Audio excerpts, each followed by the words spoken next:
Bueno, este curso se llama Proceso de Enfermería y Elaboración de Notas. Yo te voy a enseñar todo lo que es relevante al proceso de atención de enfermería, la elaboración de un diagnóstico, pero también te voy a enseñar una técnica llamada SWAPIE, en la que tú vas a poder verificar cómo se puede realizar o se puede redactar una nota de enfermería.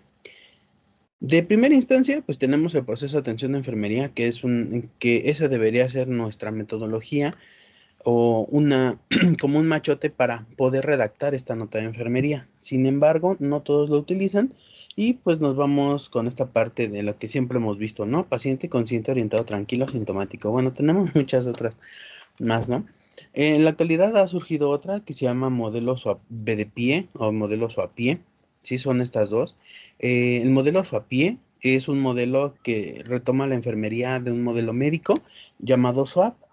Y el modelo BDPIE, bueno, es una fusión de esta parte del proceso de atención de enfermería y este modelo SWAPIE. A final de cuentas, tenemos que utilizar el proceso para iniciar nuestra nota, para poder redactarla de una manera más específica. Sin embargo, ¿qué sí debe de contener y qué no debe de contener una nota?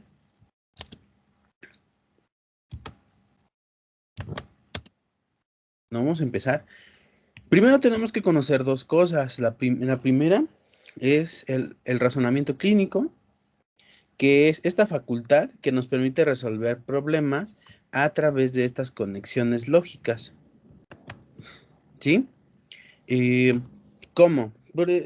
Está haciendo todas estas conexiones de todas las herramientas que hemos llevado durante la carrera, nuestro proceso de formación, donde vemos anatomía, fisiología, química, bioquímica, farmacología, sociología, antropología, todas las ciencias que estudian al ser humano, para poder nosotros establecer el problema que tiene nuestro paciente en este momento. Posteriormente tenemos esta parte del pensamiento crítico. El pensamiento crítico, no es otra cosa más que es un proceso a través del cual nosotros vamos a utilizar nuestro conocimiento y la inteligencia para poder resolver este problema. El razonamiento clínico, por definición, es esta herramienta que nosotros tenemos como individuos. No es una habilidad, ya que todos tenemos pensamiento crítico. Desarrollado obviamente de acuerdo a nuestras habilidades y destrezas.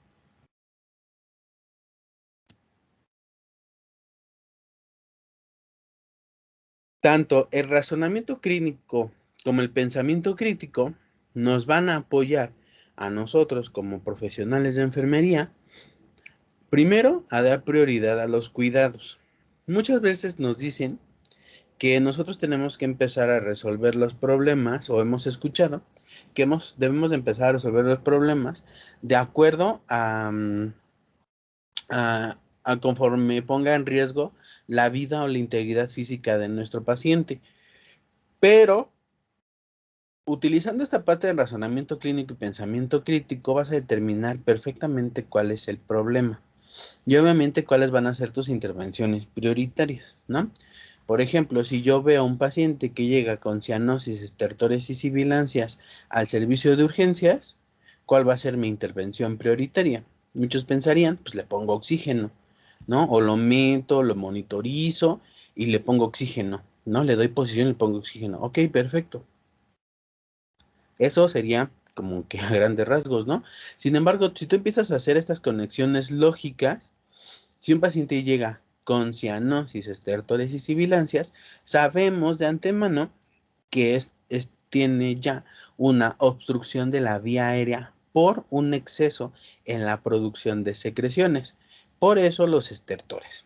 Y también por eso las sibilancias.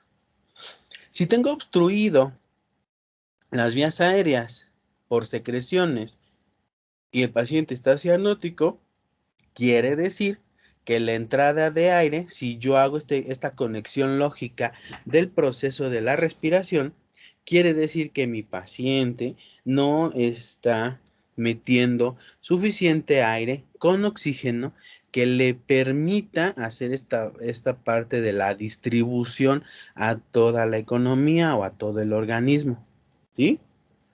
Bien, y para eso, pues hacemos la conexión también con el ciclo cardíaco, ¿no? En donde tenemos la circulación menor y la circulación mayor, en donde la circulación menor, donde pasa la sangre no oxigenada del ventrículo derecho hacia las arterias pulmonares y que van hacia los alvéolos, ahí es donde ocurre el intercambio de gases, y posteriormente pasan a las venas pulmonares para ir a la aurícula izquierda, de ahí al ventrículo derecho, digo al ventrículo izquierdo, si no tenemos una conexión, pasamos al ventrículo izquierdo, digo a la aurícula izquierda, después pasa al ventrículo izquierdo y hasta ahí se acaba mi circulación menor.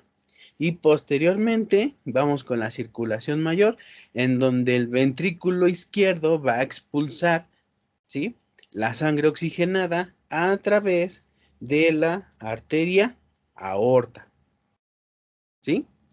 Y esa arteria aorta se va a dividir en una superior, en una inferior, y esta a su vez pues tiene diferentes nombres hasta llegar a los capilares arteriales. Ocurre en los capilares arteriales el intercambio de gases hacia los capilares venosos y los capilares venosos van a llevar la sangre no oxigenada de nuevo hacia las venas cavas y las venas cavas hacia a la aurícula derecha. Y ahí terminamos el ciclo o la circulación mayor. Por eso es que lo vamos ligando. Entonces, yo conociendo esta parte de... yo conociendo estas condiciones, yo ya voy a poder establecer, ¿sí? O ya me estoy dando una idea de qué está ocurriendo en ese paciente. Entonces, por ende, voy a saber cuáles son mis mejores intervenciones enfermeras. Primero, pues, le tengo que dar posición al paciente para que haga menos esfuerzo en la ventilación. Y una de ellas, ¿cuál sería? Pues a lo mejor le voy a dar semi-Fowler, una Fowler, ¿sí? Y posteriormente, si tiene muchas secreciones o ya le hago el interrogatorio y me estoy dando cuenta que este paciente es un paciente asmático, bueno, ahora pues le voy a poner unas nebulizaciones. Y las nebulizaciones me van a ayudar a romper el espasmo y a hacer un poco más fluidas estas secreciones. Y posteriormente hago drenaje postural, fisioterapia pulmonar y ya sea una de dos, que aspire secreciones o que el paciente expectore sin ningún problema, ¿sí? A través de la tos. Y después de eso voy a volver a monitorizar signos vitales y ahora sí, si veo que el paciente continúa con una hipoxia, determino cuál va a ser el dispositivo que me va a facilitar la colocación de oxígeno, ¿sale? O el aporte, de acuerdo a la saturación que tenga mi paciente. Entonces, por eso es que nos va a ayudar a dar prioridad a los cuidados. No solamente, ay, sí, pásalo, monitorízalo y ponle oxígeno. Pues sí, pero si tú tienes una vía aérea obstruida por secreciones o por un broncoespasmo, pues tú le puedes poner una punta nasal, le puedes poner una mascarilla, o incluso le puedes iniciar ventilación mecánica ya invasiva y no te va a servir absolutamente de nada. Por eso es importante conocer y dar esta parte de la valoración inicial a mi paciente para saber qué tiene y ahora sí yo poder iniciar mis cuidados de enfermería de una manera correcta. También me va a ayudar a establecer organización en la atención para la satisfacción de necesidades y obviamente resolver problemas por estas condiciones que ya habíamos visto, ¿sí? También va a ayudar a desarrollar habilidades de pensamiento, ¿sí? Como ya les había dicho, ¿no? O sea, nos vamos a apoyar de estas situaciones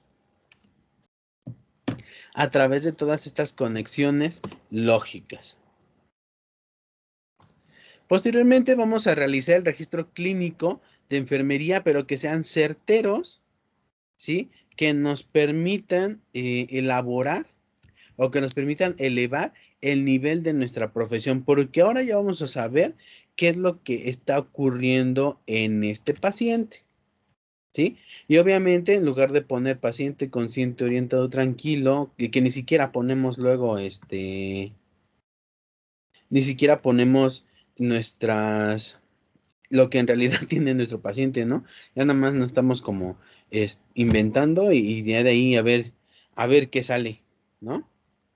Entonces, por eso sí es una situación muy, muy importante para nosotros como profesionales de enfermería.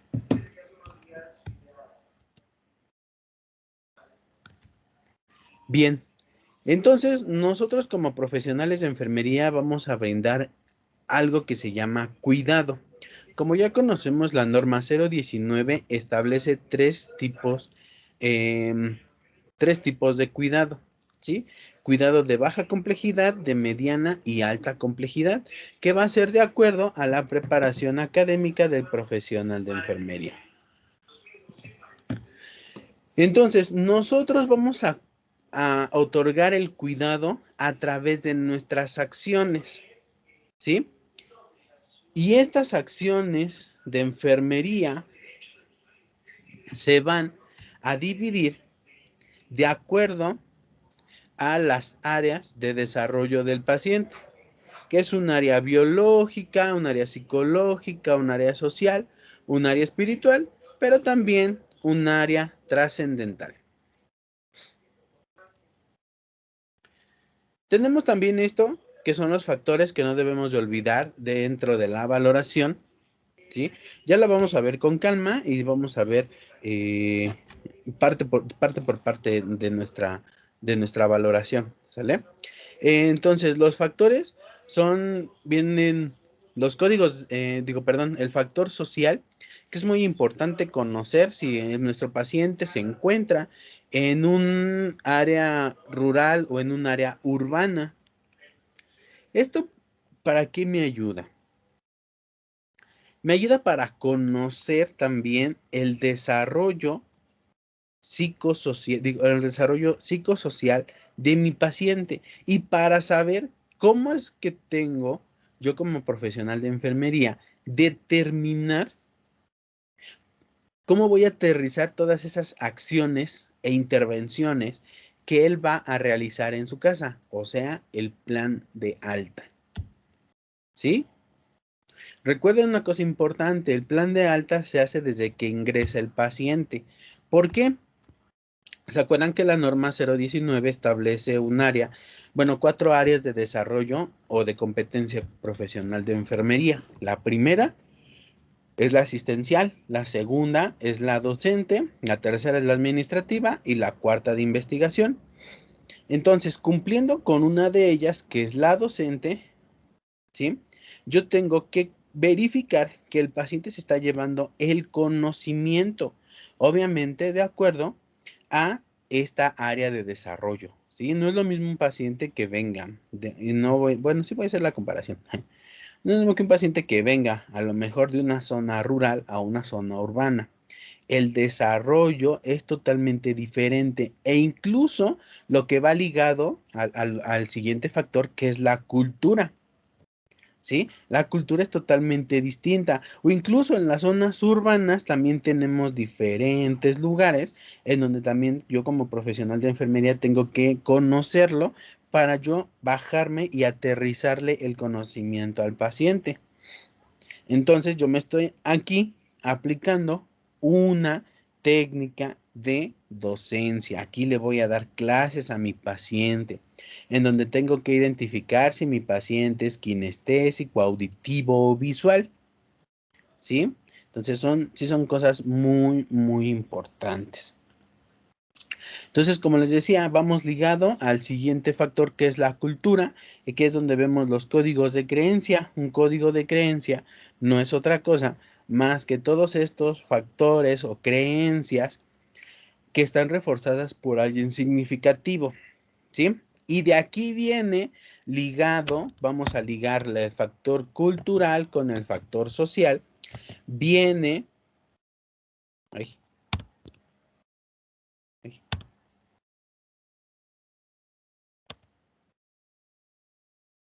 ok, perdón. El factor social con el factor cultural, ¿sí? Incluso los códigos de creencia, viene algo que se llama enfermedades de filiación cultural. Las enfermedades de filiación cultural, como su nombre lo dice, son estas enfermedades o dolencias, mejor dicho, dolencias, que el individuo va a identificar, pero que son creadas por la misma cultura. ¿Vale? Por eso es lo que les digo, vamos a irnos también mucho a lo que es el factor social. Estos dos se ligan demasiado. Un ejemplo de una enfermedad de filiación cultural es el empacho.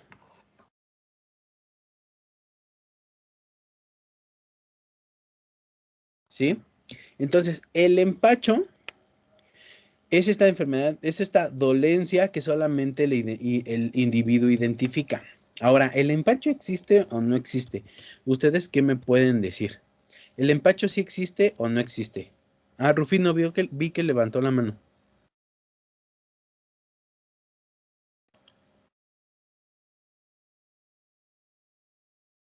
No, no la levantó.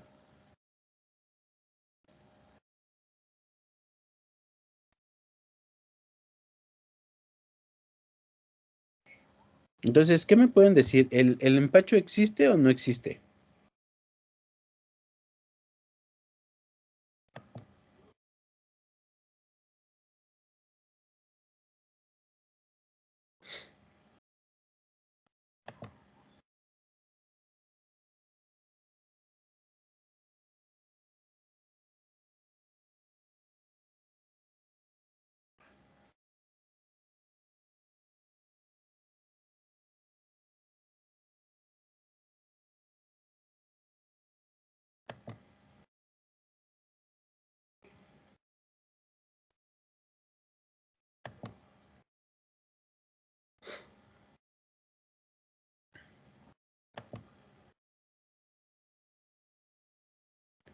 ¿No? ¿Nadie? Bueno, entonces el empacho existe porque es una creencia del individuo. ¿Sí? De primera instancia, el empacho sí existe, claro. Es como, por ejemplo, si nos dijeran si Dios existe. Puede haber muchas religiones en donde nos digan, pues tu Dios no existe, el mío sí existe. A final de cuentas es lo mismo, porque es un código de creencia, es algo que ya viene de generación en generación, ¿sale? Entonces, es algo transgeneracional y por ende, si el individuo lo cree, existe. Por eso es muy importante que nosotros lo consideremos y lo tomemos en cuenta para que en algún momento nosotros podamos trabajar con ello. A lo mejor para nosotros el empacho no es otra cosa más que una gastroenteritis, una JEPI. Sin embargo, para el paciente es el empacho, bueno, podemos trabajar las dos cosas. Podemos trabajar a la par su técnica para aliviar el empacho, pero también podemos trabajar mis actividades, mis propias intervenciones de enfermería para la disminución de este empacho.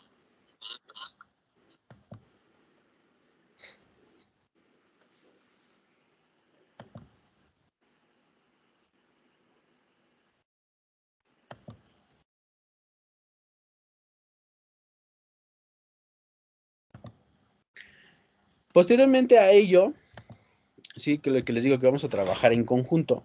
Posteriormente a ello vamos a empezar a trabajar con el factor económico. El factor económico es muy importante, como les digo, a través del plan de ante con nuestras intervenciones de enfermería, porque a veces es lo que menos consideramos. Por eso el factor económico lo voy ligando con la cultura, pero también me voy con el factor social. Si yo lo hago de manera conjunta, voy a ver que si el paciente viene de una zona rural o de una zona urbana, pero también, por ejemplo, si viene de una zona urbana o de una zona rural, puede venir, perdón, de la zona urbana, puede venir de, a lo mejor, no es lo mismo un paciente que venga, a lo mejor que venga de un Polanco, a un paciente que yo tenga que a lo mejor venga de Iztapalapa, ¿no? De una zona de un poco menor en cuestión de percepciones económicas, ¿sale? Entonces, no van a ser las mismas intervenciones, ¿sí? O no va a ser el mismo enfoque. Obviamente yo tengo que adaptar esta intervención. Si yo no le puedo decir a un paciente que vive en Iztapalapa que coma a lo mejor un cacho de carne del tamaño de la palma de su mano, pues cuando él dice, pues no, pues sabes qué, esta parte del factor económico, pues no me alcanza, y lo mismo que desayuno lo mismo que como es lo que ceno y desayuno, ¿sí? Bueno, entonces podemos hacer una adaptación a lo que es lo que comes, desayunas y cenas, ¿sale? A lo mejor el otro que me dice, no, pues que yo desayuno fruta, desayuno esto, desayuno aquello, voy y como esto, voy y como aquello, y en la cena hago esto y hago aquello, y el día siguiente desayuno esto, o sea, no es lo mismo que tengan nuestros pacientes. Por eso es muy importante fijarme en el factor económico, cultural y social, ¿sale? Ahora vamos con el siguiente factor, que es un factor psicológico. El factor psicológico es la gestión de emociones que tiene tu paciente. Esto con el fin de que tú como profesional de enfermería sí te tienes que fijar mucho en cuestiones de que tu paciente tenga una buena gestión de emociones. Por ejemplo, ¿qué pasa con los pacientes un paciente que vive con hipertensión, un paciente que vive con diabetes? La gestión de emociones es muy importante para el manejo de su enfermedad, porque a veces tenemos que ver, como les digo, esta parte emocional. ¿Qué significa para él estar enfermo? ¿Sí?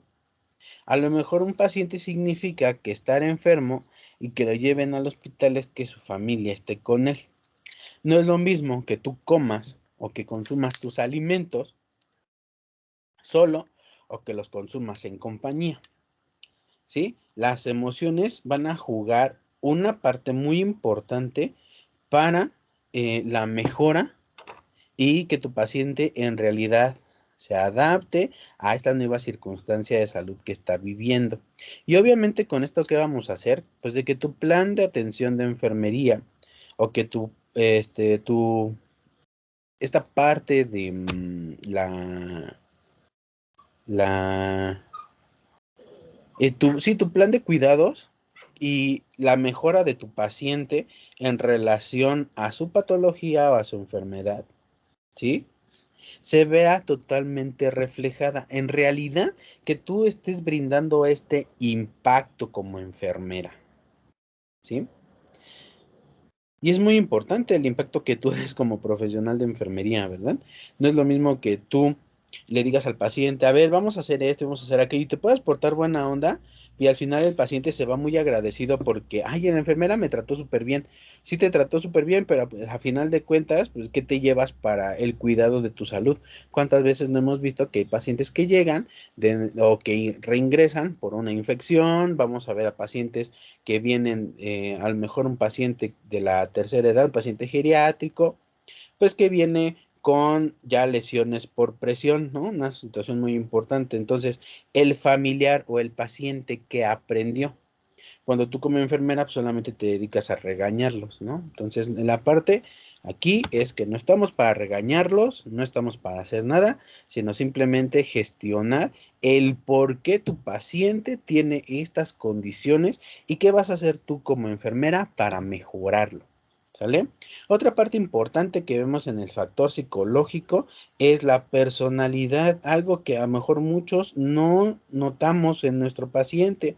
La personalidad sí es muy importante, porque a través de ella voy a determinar también cuál es el carácter o el temperamento que tiene este paciente, porque a veces llegan enojados o me contestan feo, pero yo como yo soy muy sensible porque no tengo una buena autogestión de emociones, ¿qué es lo que pasa? Pienso que el paciente esté enojado conmigo, la trae conmigo, pero no, simplemente así es. O nunca te has dado cuenta también que el paciente pues lo van tratando mal desde que ingresa al hospital, ¿sí? O ya lo traen de un lado para otro y, y por desfortuna pues te tocó a ti, ¿no? Entonces tú tratas de hablarle bien, tratas de explicarle y el paciente pues va a explotar, ¿no? Porque por fin encontró a alguien con quien desquitarse. Y eso es normal, ¿no? Todos los pacientes en algún momento lo hacen.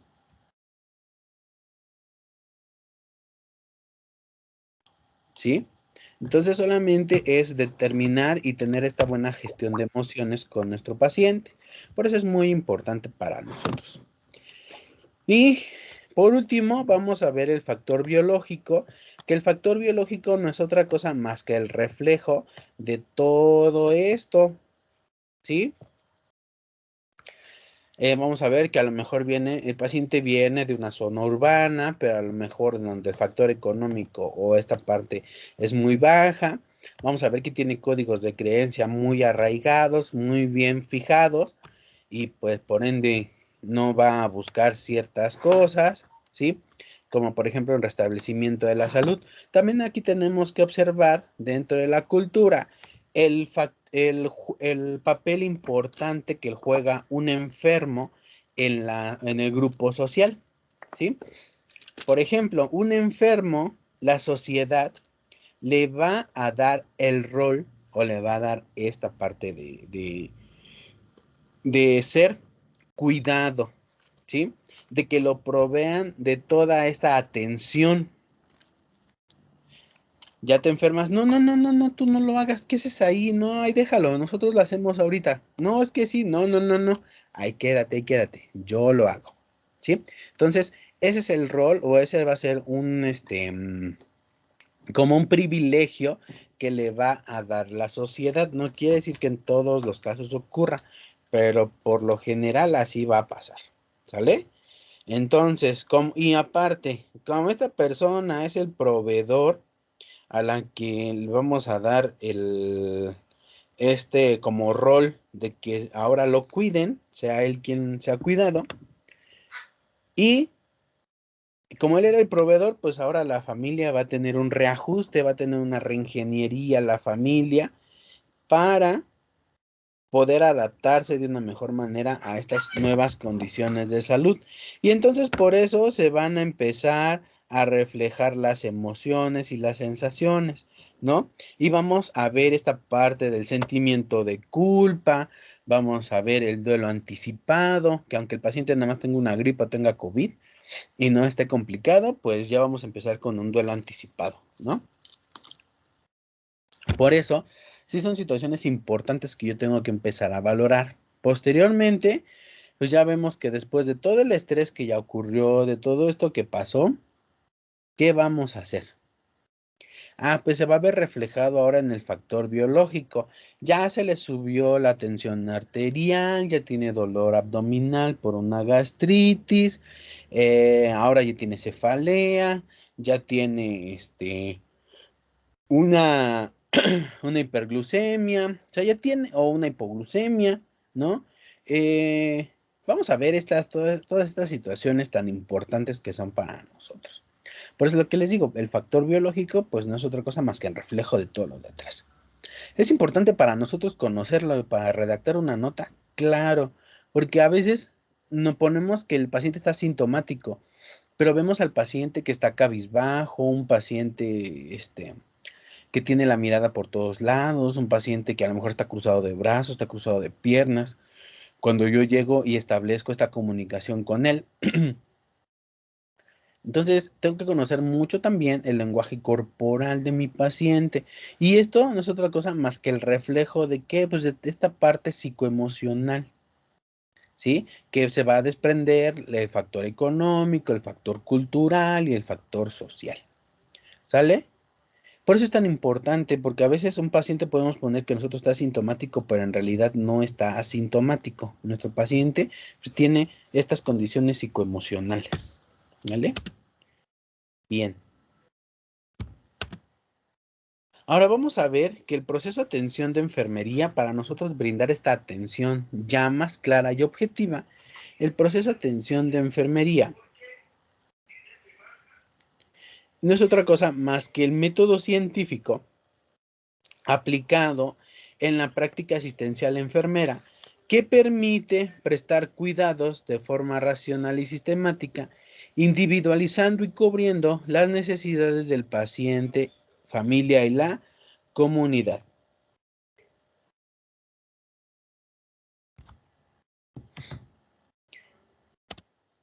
Entonces tenemos que el método científico consta de la observación, las preguntas, la hipótesis, la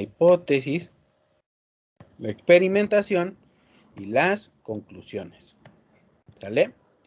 Y nuestro método enfermero vamos a obtener la valoración, el diagnóstico, la planificación, la ejecución y la evaluación. Pero esto es muy importante para nosotros, abusados con esto.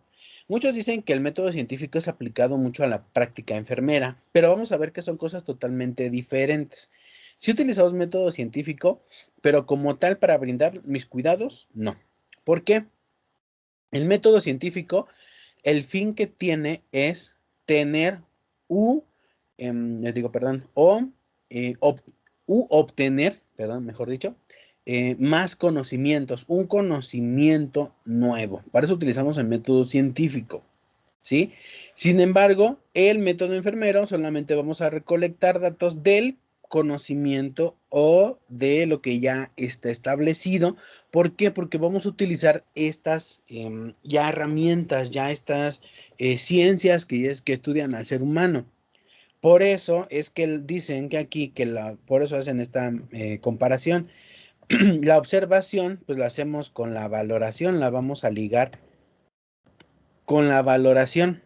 Sin embargo, la valoración del método enfermero ya está establecida. Ahorita la vamos a ver.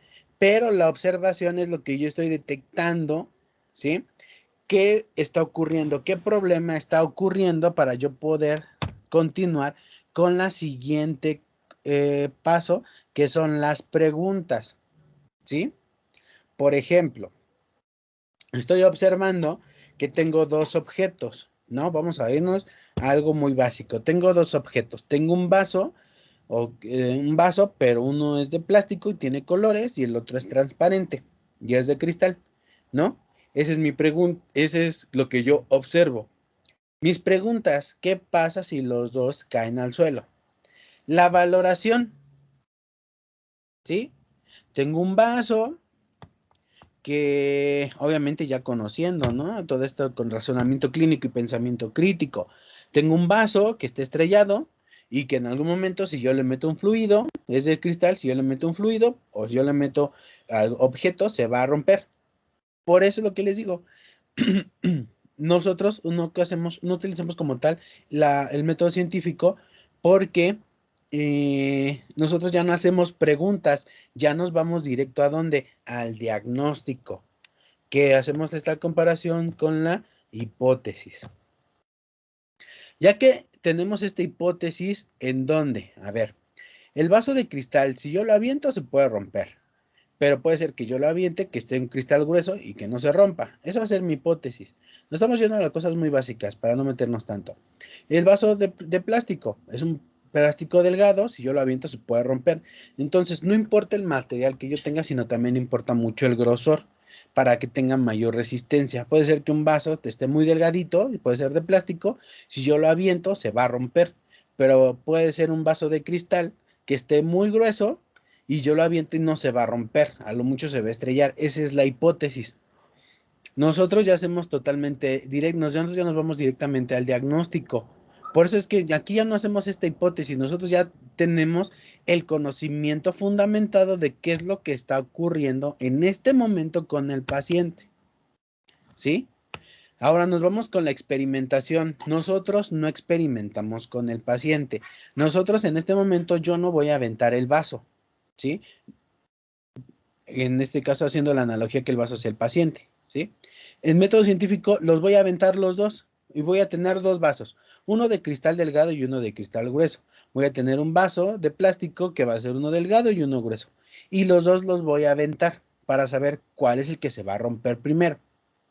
Entonces con esto yo ya voy a llegar a la siguiente parte que es la conclusión. Entonces, y es donde voy a corroborar que la hipótesis, que en realidad puedo tener un vaso de cristal que esté grueso, perdón, y que no se va a romper, pero puedo tener un vaso de plástico que puede ser extremadamente delgado y yo si lo aviento, se va a romper. ¿Sí? Por eso es muy importante. Ahora, vamos con el método enfermero. La experimentación, yo no voy a experimentar porque ya hay intervenciones ya hay intervenciones de enfermería que están fundamentadas y que me van a ayudar. O sea, la experimentación ya pasó. Ujú.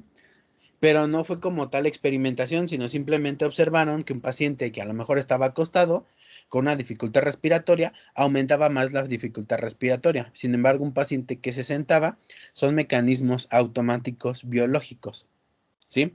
Un paciente en automático se sienta porque no puede respirar porque le da ansiedad, entonces está viendo que el patrón respiratorio está mejorando.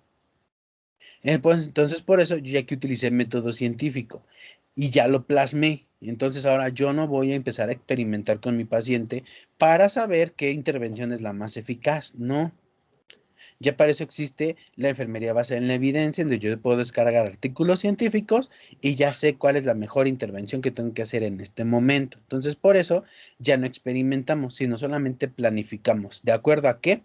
A la etapa anterior, que era el diagnóstico de enfermería, de acuerdo a qué es lo que tiene para yo poder implementar mis acciones. Y posteriormente nos vamos a la ejecución, que muchos dicen también es de acuerdo a la experimentación. No, sino simplemente la ejecución es la puesta en práctica de ese plan estratégico que yo ya hice. ¿Se acuerdan de las cuatro áreas de desarrollo de la enfermera o de donde la enfermera tiene que empezar a trabajar, ¿no? Una de ellas es la administrativa. Pues bueno, aquí vemos administración, planificación, una planeación estratégica, ¿no? En donde yo tengo todos estos conocimientos, habilidades, y que ahora sí, incluso ya pude haber hecho un análisis FODA, ¿no? Dices, ¿cómo podemos hacer análisis FODA si es un plan de atención? Claro, un análisis FODA, ¿sí? Donde voy a ver las fortalezas y oportunidades de mi paciente, pero también cuáles son las debilidades y amenazas para ver si ese plan de atención de enfermería va a ser el adecuado, ¿no? Por eso ya identifiqué los factores anteriores, el social, el cultural, el económico, el psicológico y el biológico, ¿sale? Entonces solamente es llevar a la práctica mi plan de atención. Y por último voy a evaluar, que no es otra cosa, no es igual que las conclusiones. ¿Sí? En las conclusiones yo solamente fundamenté la hipótesis, ¿no? Si en realidad la hipótesis que yo tenía en aventar un vaso grueso versus un vaso de plástico delgado, ¿cuál de los dos es que se iba a romper con mayor facilidad? Entonces, esa es una conclusión. La evaluación no es otra cosa, ¿sí? Más que determinar si estas intervenciones de enfermería fueron las adecuadas o tengo que volver a replantearlo, tengo que hacer una revaloración a mi paciente para volver a plantear un nuevo problema y ahora sí volver hacer esta planeación estratégica para resolver el problema. Entonces ya vimos la diferencia abismal entre método científico y el método enfermero, proceso de enfermería, proceso de atención de enfermería. Entonces aquí encontramos, como ya lo dice en varias bibliografía, encontramos que el método científico no es otra cosa más que la aplicación en la práctica asistencial de la enfermera y lo conocemos como proceso de atención de enfermería, el famoso PAE. Aunque a nosotros en la escuela nos hacen ver que el PAE es este trabajo que nosotros vamos a entregar de 1000 hojas y que obviamente no implementamos absolutamente nada en el paciente, ¿no? Entonces, es un error muy grande. Y obviamente este método o este proceso nos va a permitir a nosotros como profesionales de enfermería brindar todos estos cuidados o toda esta atención de una manera racional, lógica y sistemática, ¿sí? Porque ya tenemos una secuencia, ¿vale? Entonces, método científico es un proceso destinado a explicar qué fenómenos. Nosotros como profesionales de enfermería ya no explicamos fenómenos porque ya están explicados. ¿A través de qué? De todas las ciencias y artes que estudian al ser humano.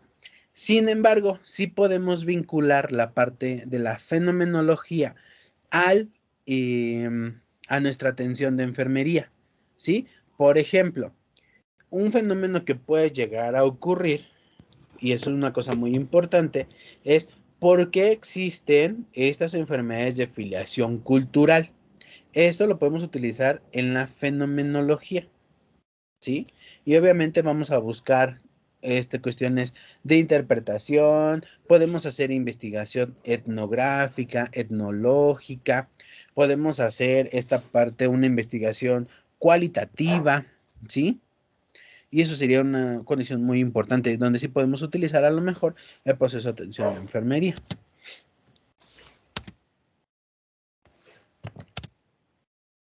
Entonces, el método científico consta de sus etapas, que es la observación, preguntas, hipótesis, experimentación y conclusiones, que ya las vimos. Una parte importante que vemos del proceso de atención de enfermería es en el 55, Lydia Hall inicia con dos etapas, planificación e intervención.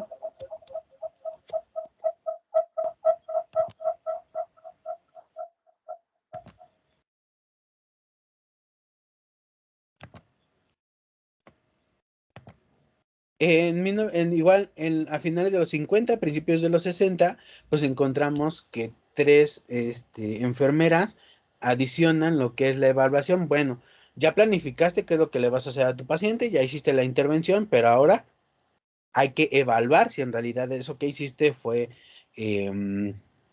funcional, ¿no? Entonces, dicen, bueno, sí, vamos a planificar, pero en relación a qué vamos a planificar. Bueno, pero tenemos que hacer primero una valoración previa. Y de aquí es donde empiezan a surgir los modelos de enfermería. ¿Sí?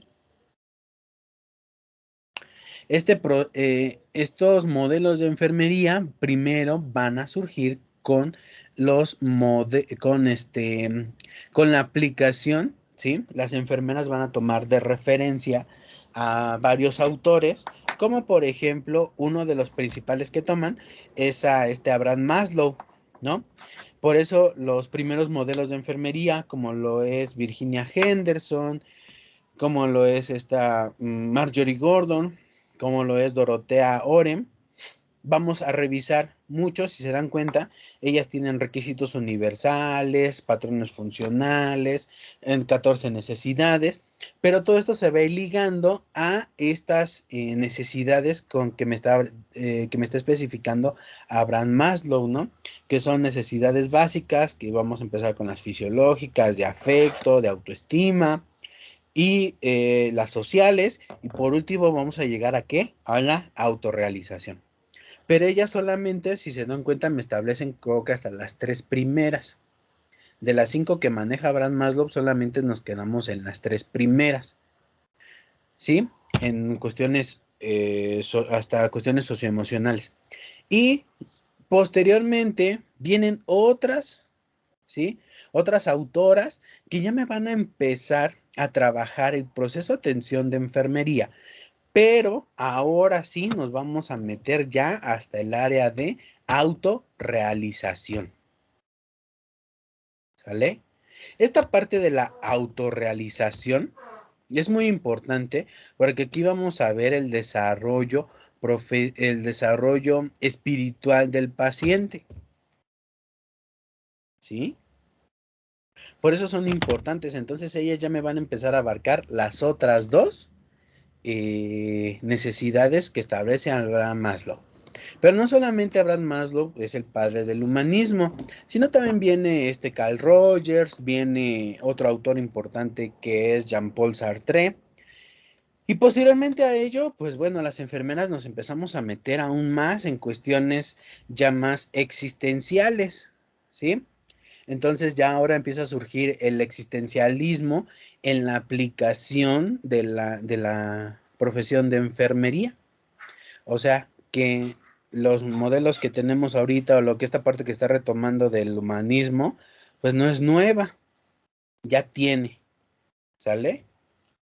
Solamente recuerden que en su momento, como lo fue Freud, Freud,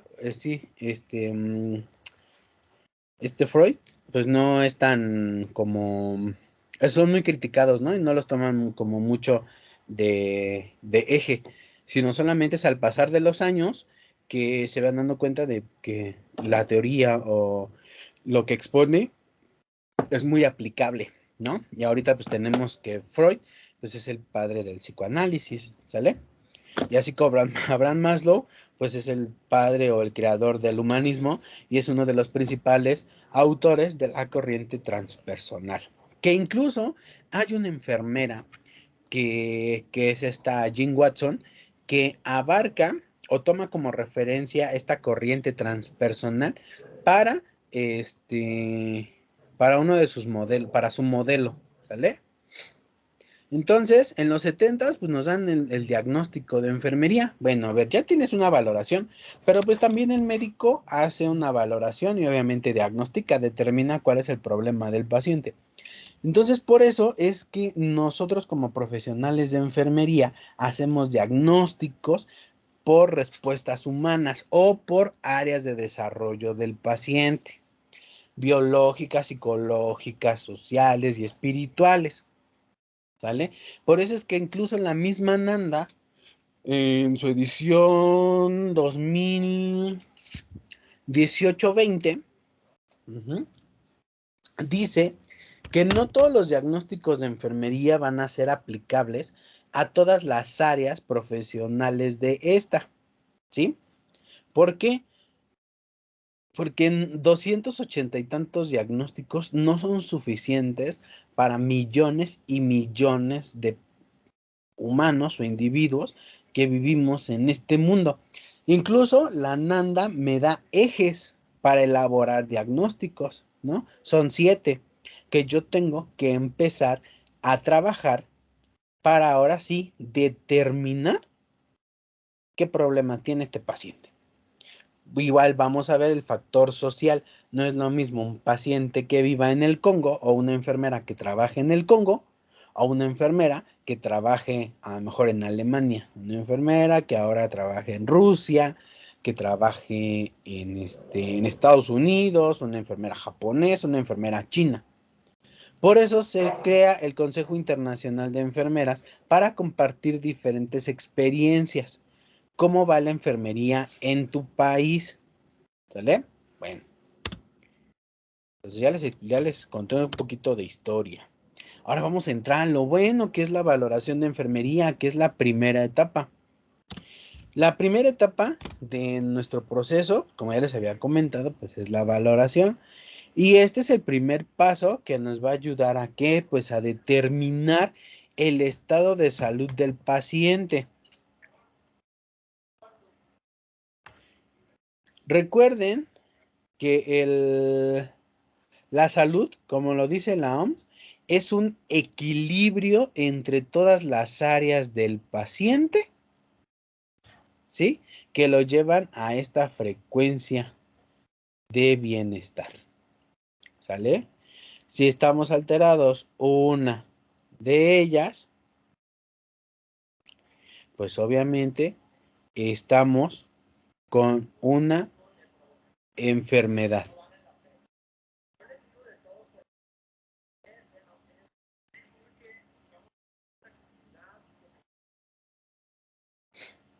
Bien.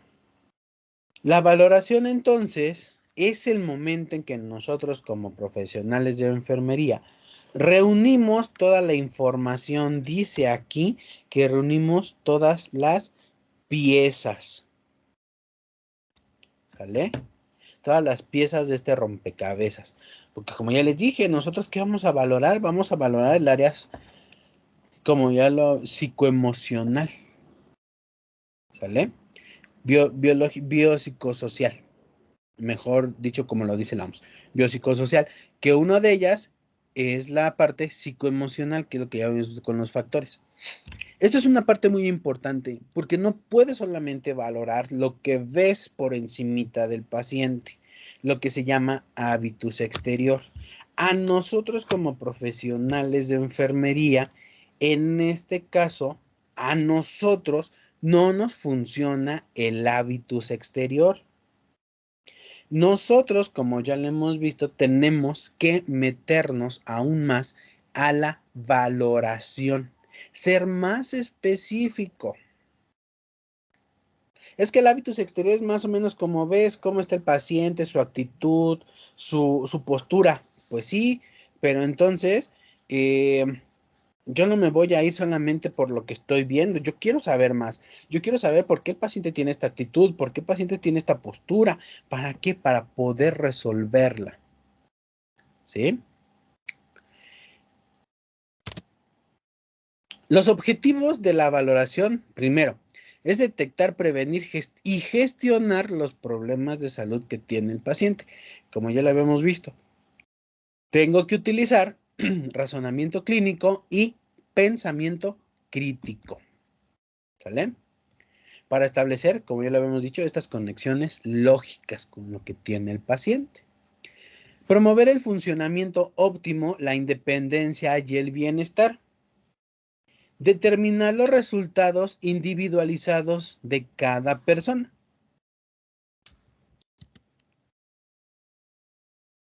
Tenemos tres tipos de valoración, ¿sale? Tenemos primero la valoración de los datos básicos, que aquí es donde voy a obtener información detallada.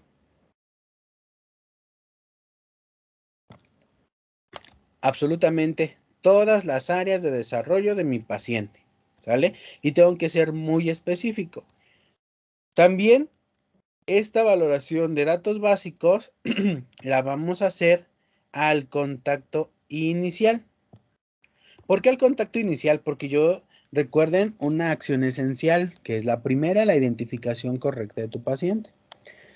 Entonces yo tengo que ver de este contacto inicial su nombre completo, su fecha de nacimiento, su padecimiento o el tema que lo aqueja en ese momento, ¿sí? Por eso se hace siempre al contacto inicial. Y esta parte de valoración de datos básicos, ¿qué va a valorar?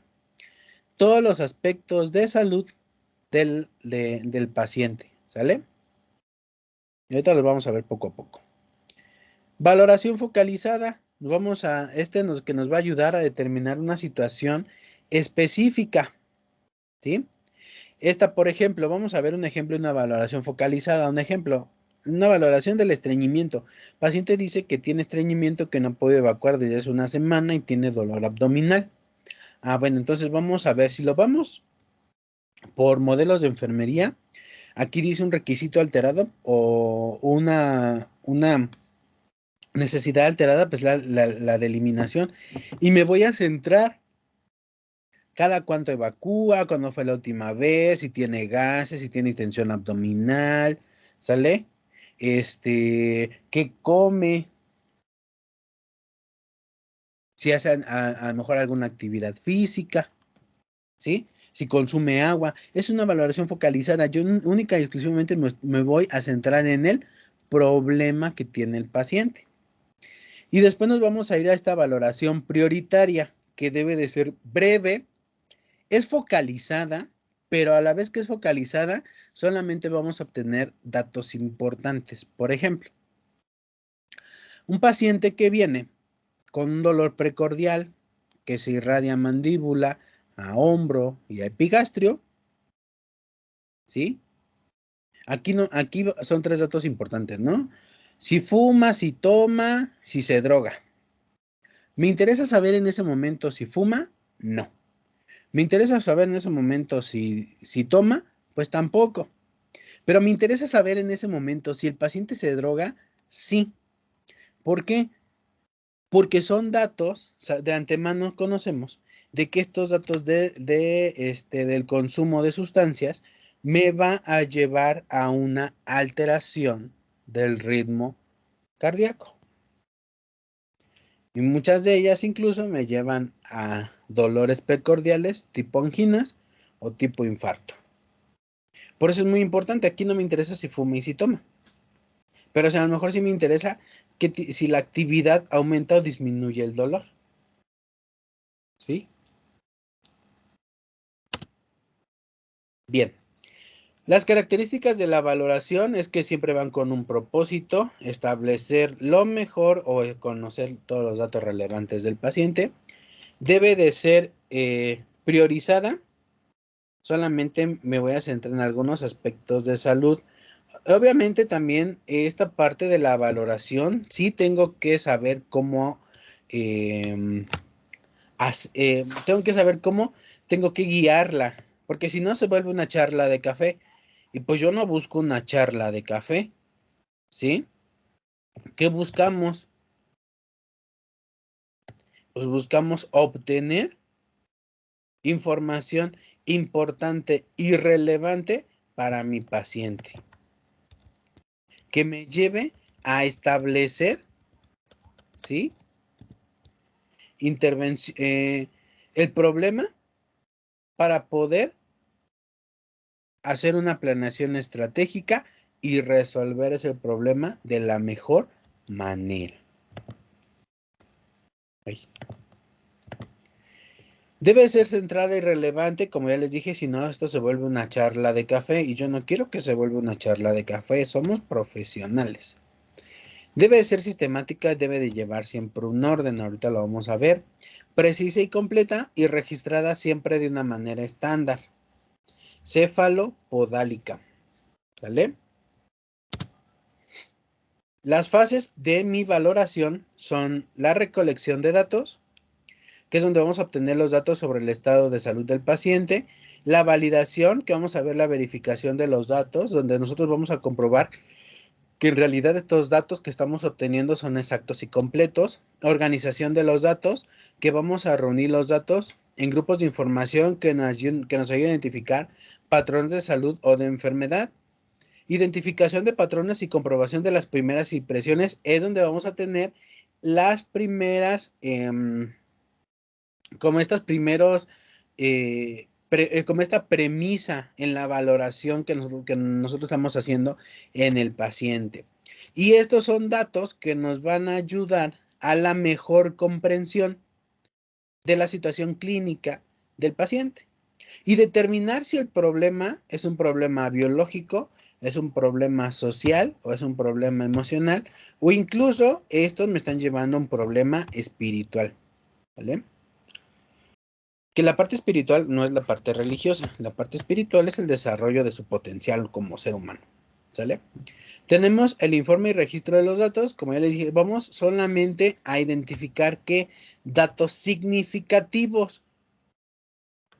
La clase que viene vamos a ver ciertos datos para hacer nuestra nota de enfermería y vamos a hablar un poco del acrónimo POCO, que esta característica debe ser, el acrónimo POCO nos habla que debe de ser preciso, oportuno, completo y son datos objetivos que yo estoy obteniendo del paciente, ¿sí?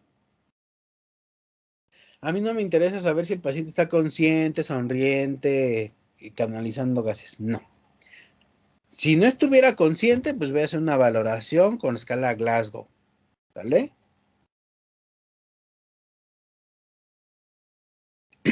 Si tuviera una alteración del estado psicoemocional, bueno, pues también puede ser que ocupe una escala, ¿sale?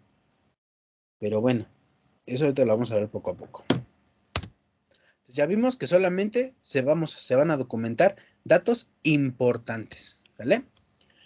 Vamos a ver la clasificación de los datos, que son datos directos o primarios, y son datos que se obtienen, Los datos primarios son estos que se obtienen directamente de la persona y que requiere cuidados. Por ejemplo, a partir de la entrevista de la exploración física. Y tenemos los segundos, que son los indirectos o, valga la redundancia, los secundarios. Y esta es información que se obtiene a través del expediente clínico, la pareja o incluso de otra enfermera. ¿Y dónde vamos a obtener estos datos? Pues está nuestra nota de enfermería. ¿Sale? Las premisas de valoración son estos datos o son estas necesidades, ¿sí? En las cuales nosotros vamos a ver que están alteradas al momento de ver al paciente, ¿no? Por ejemplo, yo veo a mi paciente que está adinámico, que está rubicundo y tiene diaforesis, ¿no? Esas son las premisas de valoración. Son aquellos datos que me dicen, hey, aquí, hazme caso, aquí estoy. Entonces yo voy a ir y voy a verificar qué es lo que tiene, ¿no? Y a lo mejor voy a hacer una palpación en donde voy a colocar mi mano y voy a ver que a lo mejor tiene un aumento de la temperatura, ¿no? Voy a verificar su estado de conciencia, ¿sí? Por eso son estas premisas. O incluso voy y le tomo la temperatura, ¿no? Porque está rubicundo. Entonces, si a lo mejor estuviera pálido, me estaría hablando a lo mejor de una hipotensión o una hipoglucemia. Pero yo veo que está rubicundo. Entonces, voy a empezar a hacer mi razonamiento clínico, mis conexiones lógicas. ¿En dónde está el hipotálamo? ¿Cuál es el centro regulador? ¿Cómo se manifiesta un aumento de la temperatura corporal? Y voy a verificar, ¿no? Le tomo los signos vitales. O le monitorizo la frecuencia, no, sí, también frecuencia cardíaca, que si está aumentando la temperatura, va a aumentar la frecuencia cardíaca por el consumo de energía. ¿Sale? Entonces ya vimos cómo vamos estableciendo todas estas conexiones lógicas.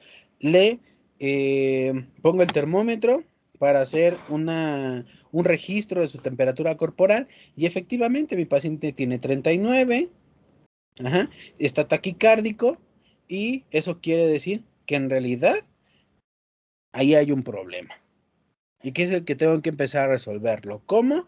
Pues a lo mejor no voy a correr directamente con el médico, sino voy a hacer estas situaciones físicas, ¿no? Por eso lo que les digo, vamos a nosotros empezar a relacionarlas, estas condiciones físicas. Si yo descubro a mi paciente y o le quito la mayor carga de ropa, porque veo que tiene 2 sábanas, 2 cobertores y aparte tiene ropa, pues ¿qué es lo que voy a empezar a hacer? Pues a lo mejor le voy a quitar los 2 cobertores, una sábana y a lo mejor le quito toda la ropa de la cama y solamente lo dejo con su ropa, ¿no? A lo mejor tiene una pijama. Pero también voy a determinar por qué está subiendo la temperatura corporal. A lo mejor es un paciente de oncología y a lo mejor ese aumento de la temperatura corporal no se le va a quitar ni con el paracetamol ni con el metamizol, sino está haciendo que una actividad tumoral. Pero si yo estoy leyendo la ficha de identificación y veo que el paciente tiene una infección de tejidos blandos o tiene una infección de una herida quirúrgica, bueno, entonces el aumento de la temperatura se debe a la infección que tiene. ¿Sí? Por eso es que son importantes estas premisas, donde yo observo a mi paciente y ahora sí voy a determinar cuál es el problema para empezar a actuar. No lo puedo dejar así, de que, pues así déjalo, ¿no? Ahorita vamos a ver cómo lo vamos a solucionar. Háblale al médico para ver que él nos diga, no, tú como enfermera tienes que empezar a actuar. Por eso también tenemos intervenciones independientes, ¿vale? Entonces, de esta valoración vamos a obtener 2 cosas, datos objetivos y datos subjetivos.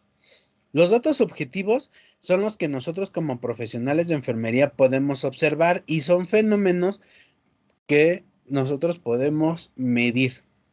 Y a eso se le llama signos.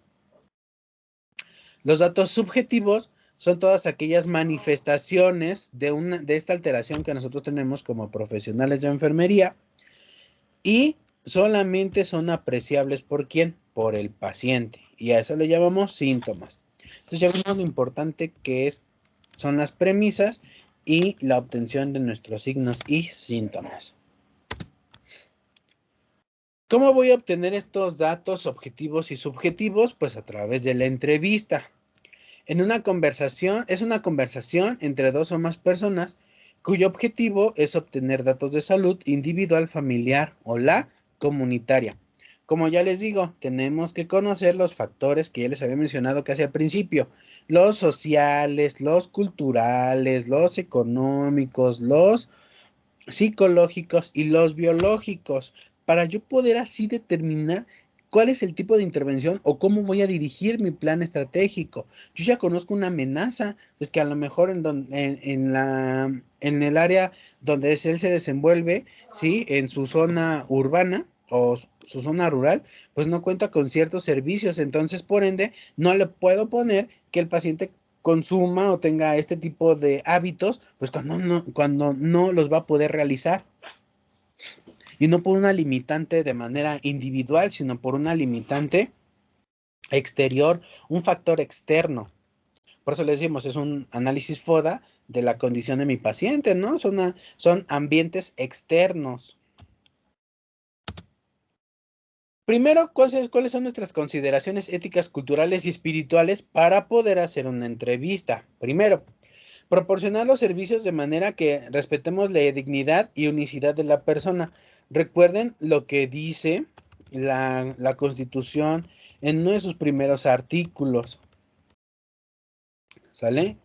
En donde dice que nosotros tenemos que respetar que los derechos humanos del paciente.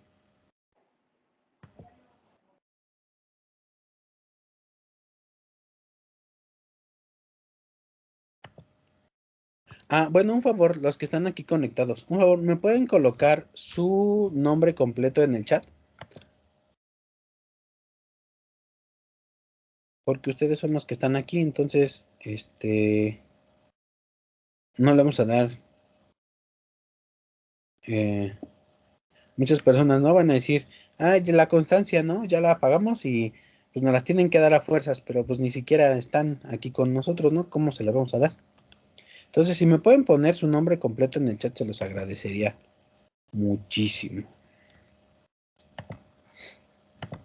Entonces, continuamos con estas consideraciones para hacer una entrevista. Como yo les digo, en el artículo primero de la Constitución dice que tengo que respetar ¿qué? Los derechos humanos de mi paciente. ¿Sale?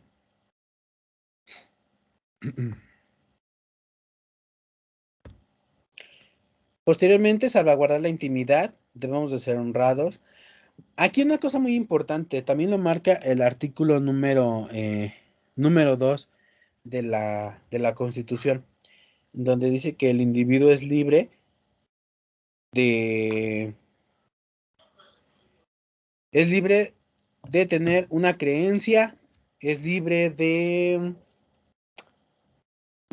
ejercer sus propias esas cuestiones socioculturales y pertenecer a algún grupo indígena.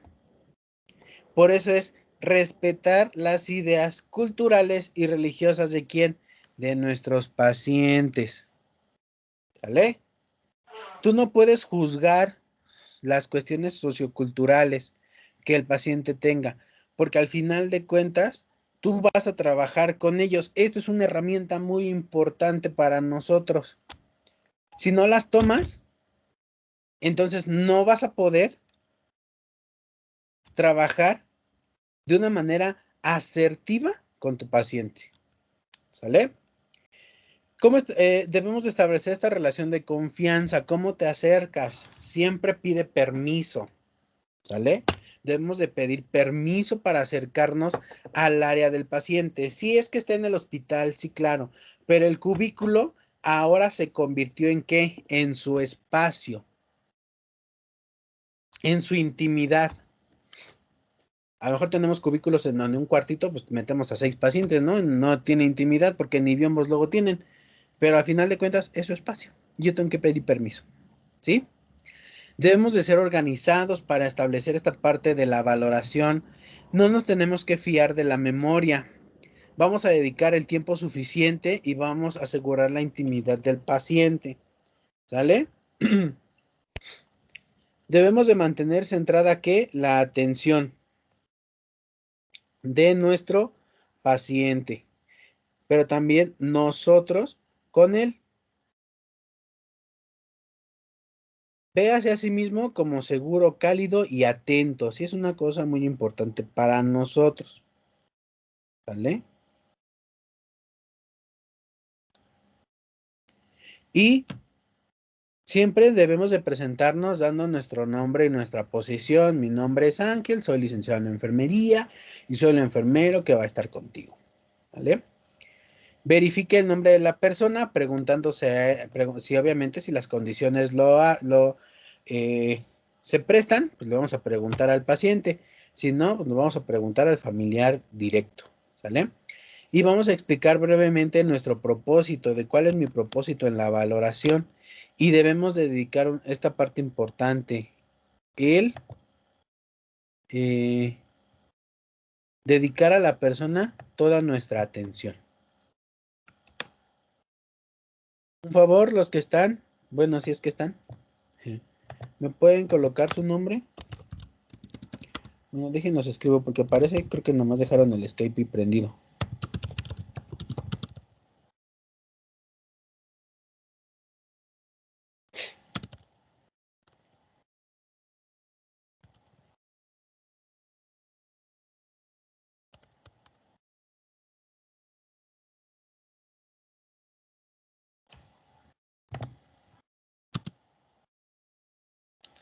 Encontramos entonces que la valoración de enfermería comprende un historial completo y detallado, así como una exploración física completa que va a determinar las respuestas humanas alteradas para elaborar un plan de cuidados de manera eficiente.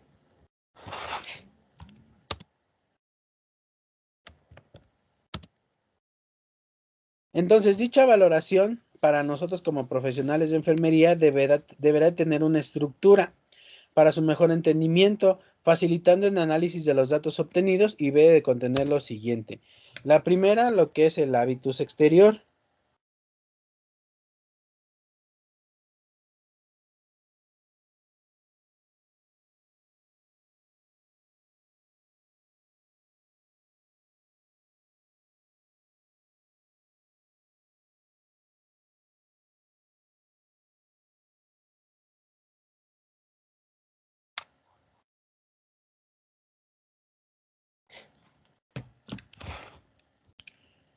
Esta parte del hábitus exterior debe comprender los datos como son nombre completo, edad, fecha de nacimiento, dirección, lugar de nacimiento, género, raza, etnia, nacionalidad, religión, estado civil, número de dependientes, nivel de alfabetización, ocupación, número de seguridad social y si cuenta con un de seguros médicos.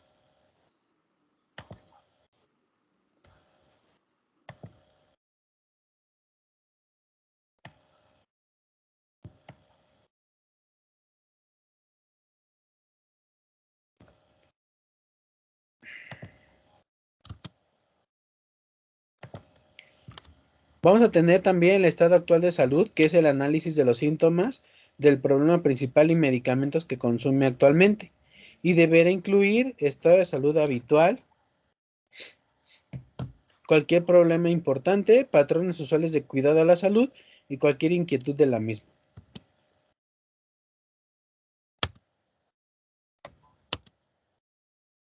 Vamos a incluir también el historial de antecedentes personales, que son enfermedades de la niñez, alguna cirugía realizada, problemas médicos, alergias y vacunas. Vamos a ver antecedentes familiares, que vamos a incluir antecedente por ejemplo, del paciente. Y vamos a ver la parte de la esposa, hijos, hermanos, padres, tíos, abuelos, si se encuentran finados y cuál fue la causa del fallecimiento. Vamos a ver revisión de los sistemas, que va a comprender preguntas específicas de acuerdo a cada aparato y sistema.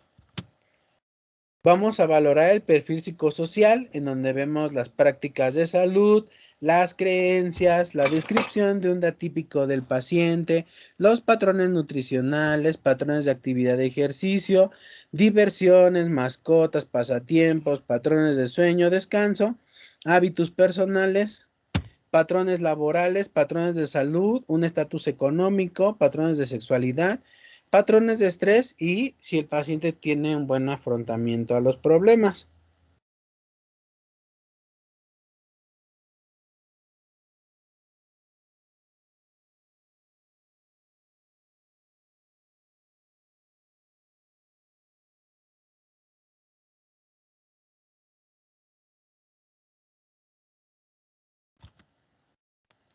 El abordaje que voy a hacer desde mi valoración física va a ser mi abordaje desde dos formas. Uno, por aparatos y sistemas, la cual se centrará específicamente en un sistema del organismo, y la cefalopodálica, que esta va a evaluar cada parte del cuerpo, de cabeza a los pies, y en cualquiera de los dos abordajes que se esté empleando, se tendrá que ser sistemático y consistentes.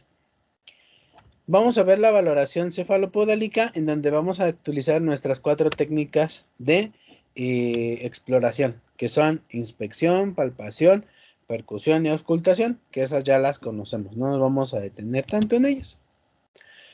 Otra forma importante de hacer una valoración es a través de las escalas, ¿sí? Las escalas que me van a ayudar a hacer más objetiva mi valoración, ¿sale? Tenemos que una escala entonces es una serie de categorías ante una de las cuales se debe de emitir un juicio, y de esta vamos a indicar el grado en el cual se haya presente una característica en la actuación, y también ahorita las vamos a revisar de acuerdo por patrones funcionales. Entonces vamos a ver que, por ejemplo, para el patrón número 1, que es percepción, manejo de la salud, tenemos el test de Apgar neonatal, tenemos un test de salud general de Goldberg, tenemos el test de fragilidad de salud de Barber, que vamos a hablar en medio rural. Otro también igual es de salud de Barber, pero también nos va a ayudar a lo que es un medio urbano. Imagínense si nosotros como profesionales de enfermería hacemos esta valoración, ¿sí? Y tengamos pongamos en práctica estas 4 situaciones importantes, ¿sí? De lo que es la valoración del medio rural, pero también la valoración del medio urbano, para saber también si cuenta con las condiciones óptimas o si es óptimo para que mi paciente tenga una buena recuperación en casa, ¿no? Y vamos a ver el test de la nicotina de Fargestrom. También tenemos el test para dejar de fumar de Richmond. El de consumo de alcohol, que es un cuestionario de case camuflado. Tenemos el cuestionario de MAL, que me habla sobre detección de alcoholismo. Y tenemos el cuestionario del juego patológico. En el número 2,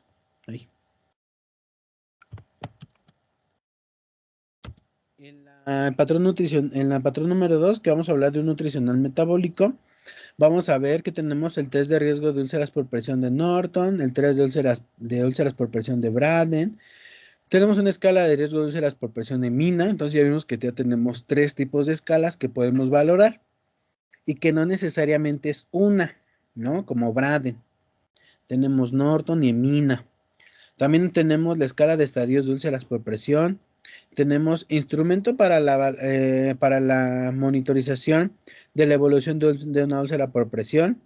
Tenemos la clasificación de úlceras vasculares de Warner. Tenemos el riesgo nutricional, que se conozca su salud nutricional. Escalas de evaluación del estado nutricional.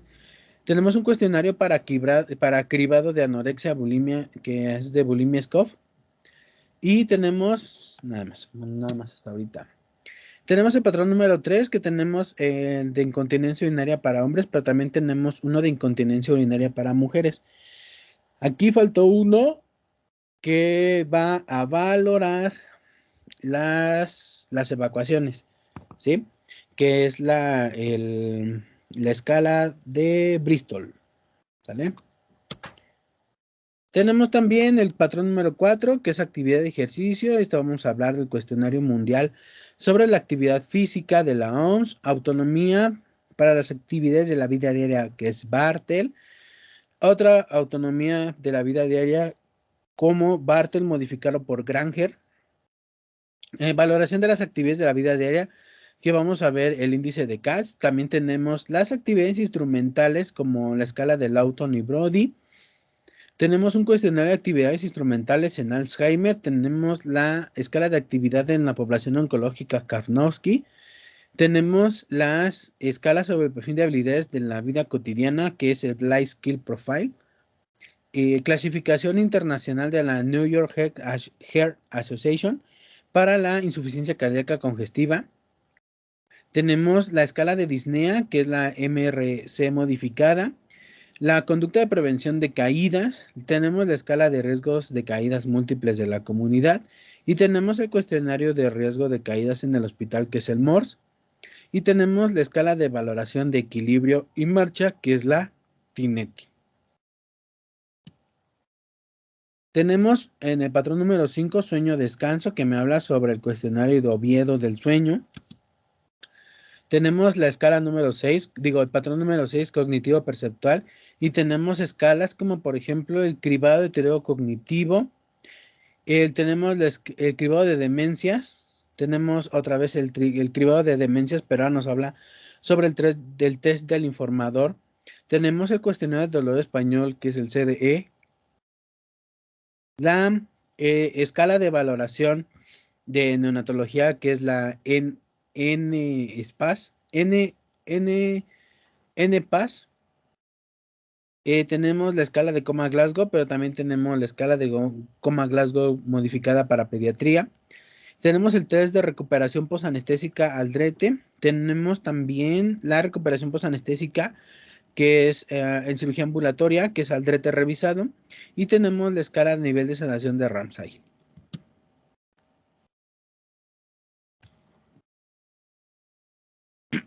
Tenemos el patrón número 7, autopercepción, autoconcepto, que nos habla sobre esta parte de la ansiedad. Tenemos una escala de depresión de Goldberg, tenemos la escala de ansiedad de Hamilton, tenemos el test de Yeshavich, el test de Yeshavich, que nos habla sobre la depresión geriátrica.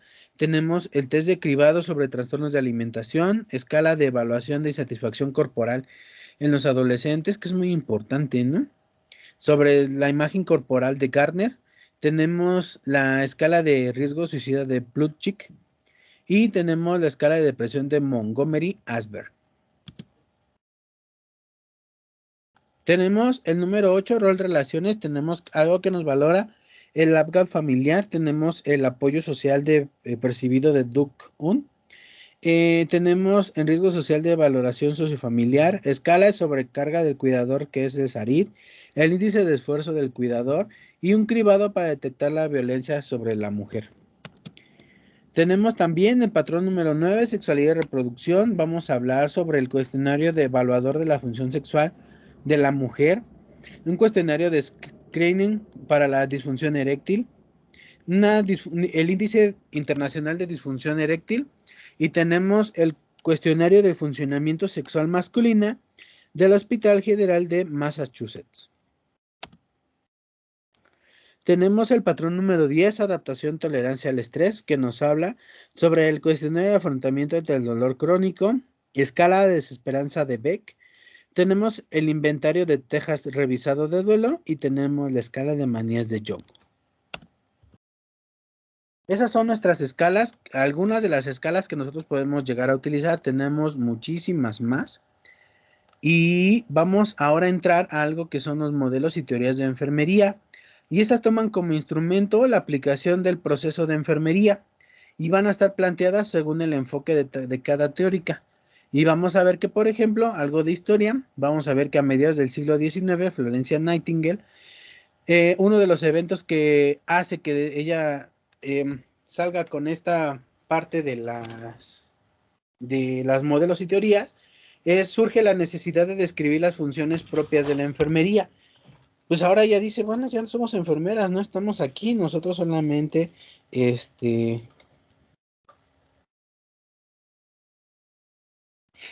¿sale? Permíteme un momentito.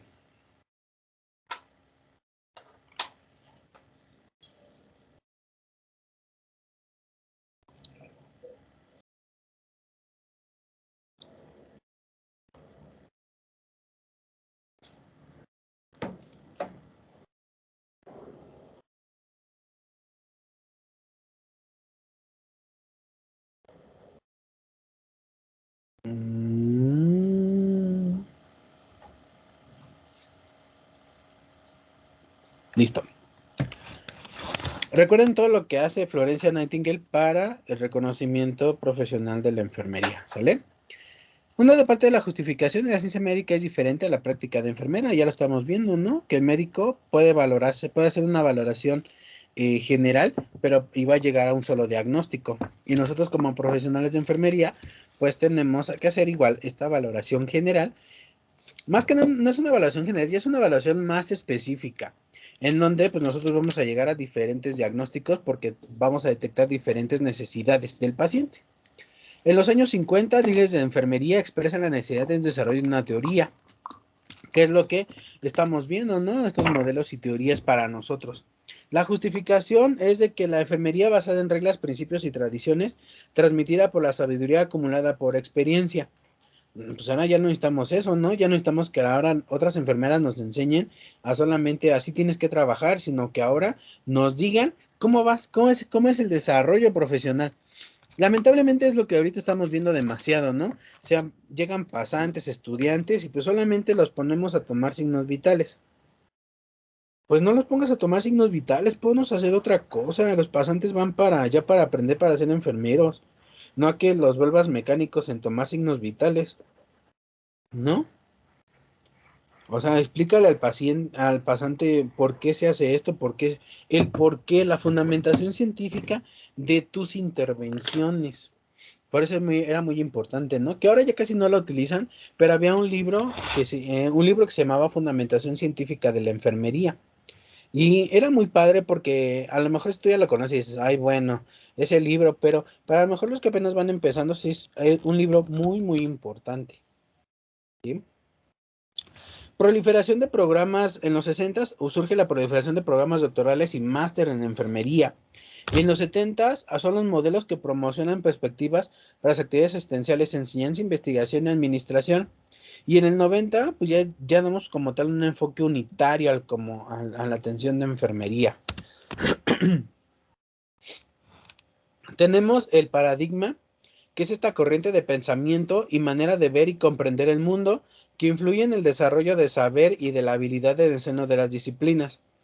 Aquí tenemos este diagrama conceptual, ¿no? Y puede ser una amplia estructura en torno a la cual pues, se articula esta teoría.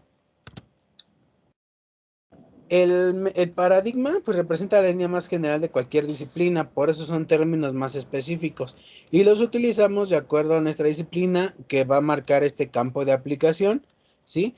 Y este metaparadigma es el que nos va a ayudar a nosotros como profesionales de enfermería a ver todas las perspectivas, ¿sí? De valoración en el paciente.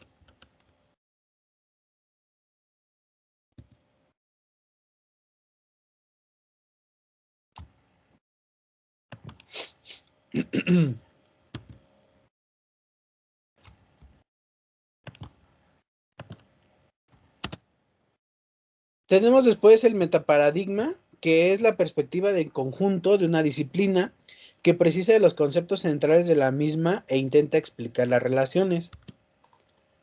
Tenemos la conceptualización del metaparadigma en donde encontramos qué es la persona, la salud, el entorno, los cuidados de enfermería. ¿Qué es la persona? Es el individuo, familia y la comunidad y es un ente holístico y humanístico. La salud, que es un proceso de interacción dinámica multicausal y es una experiencia individual. El entorno, que nos habla sobre el universo o el medio interno y el externo, que es lo que ya se había dicho, ¿no? El medio interno y el externo. Por eso les decía que es una analogía, que es como si fuéramos a hacer un análisis FODA de nuestro paciente para ayudarlo, ¿sí? y que éste tenga un mejor desempeño para el mejoramiento de su salud. Tenemos también esta parte del cuidado de enfermería, que es la aplicación de la metodología científica a los conocimientos y habilidades, lo que ya les había dicho, ¿no?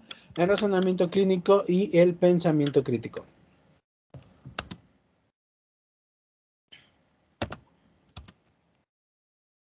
Kerouac en 1996 da un enfoque a los modelos y teorías de enfermería y ya lo clasifica en 6 escuelas. La primera, tenemos la escuela de las necesidades, en donde tenemos a las principales autoras, como lo es Virginia Henderson, Dorothea Oren.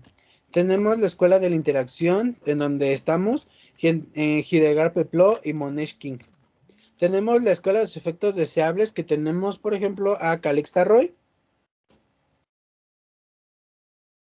Y tenemos la escuela de promoción de la salud, tenemos a Moira Allen. Y tenemos también la escuela del ser unitario, que en donde nos demuestra esta Martha Rogers, Rosemary Peirce. Y tenemos la escuela del caring, que es una de las principales autoras, que ahorita la estamos viendo en muchos congresos, es Jean Watson y Madeleine Leninger. Tenemos la escuela de las necesidades, en donde tenemos que el cuidado se va a centrar siempre en la independencia de la persona. Y como les decía, siempre va centrada en lo que es la satisfacción de las necesidades fundamentales. Y tenemos, por ejemplo, a Virginia Henderson o Dorothea Oren, que ella nos habla sobre el autocuidado, o como muchos lo llaman en esta nueva corriente, el self-care.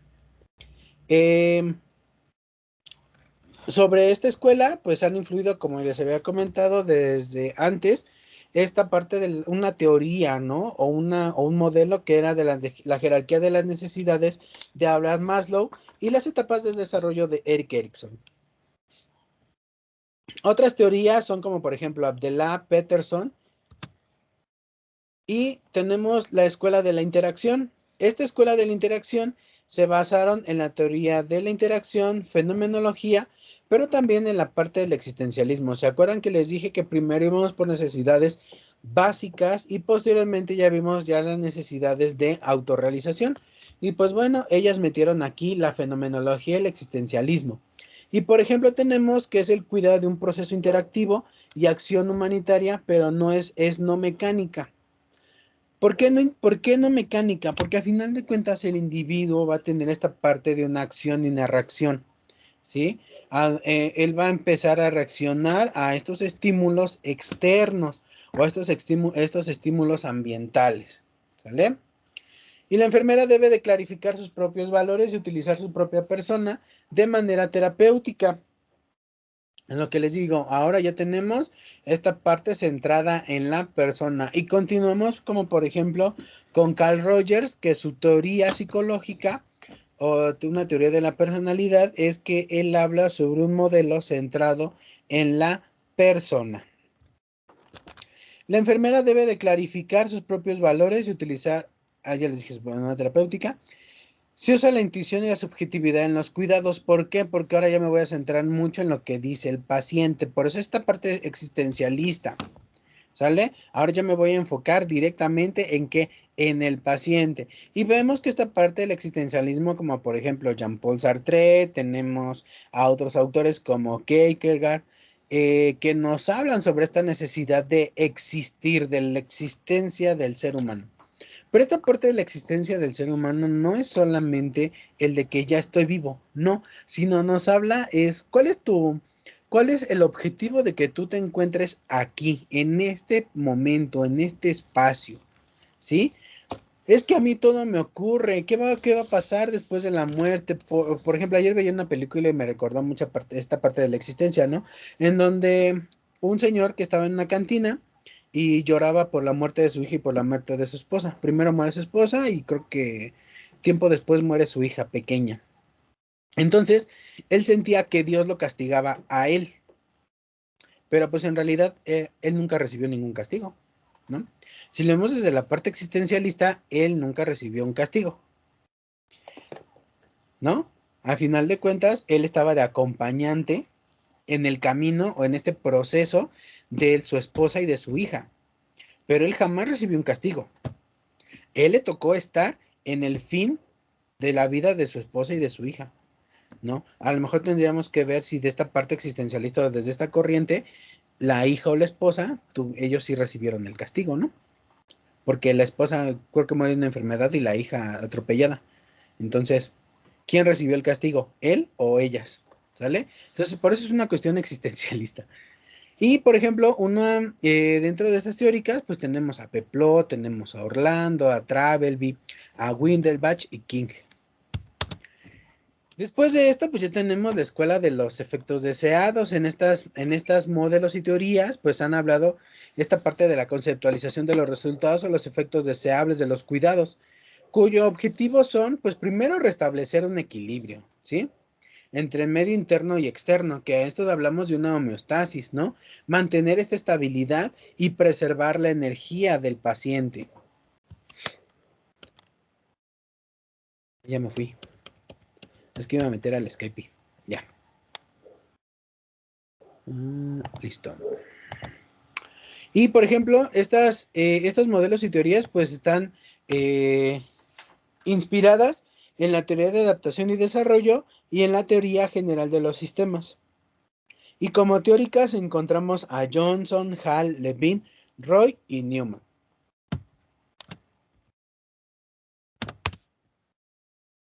Tenemos a escuelas de promoción de la salud, como por ejemplo, el objetivo de los cuidados se amplía a la familia y que aprende de sus propias experiencias de salud, y vamos muy ligados también al existencialismo. Por eso, si se dan cuenta, como les había dicho, tenemos que valorar mucho la cuestión psicoemocional, también la cuestión social que hablábamos en esta parte, ¿no? Cuando ingresábamos al entorno del metaparadigma. Tenemos que valorar toda esta parte del paciente. ¿Por qué? Si tú no lo haces, entonces no vas a saber cuáles son las experiencias de salud.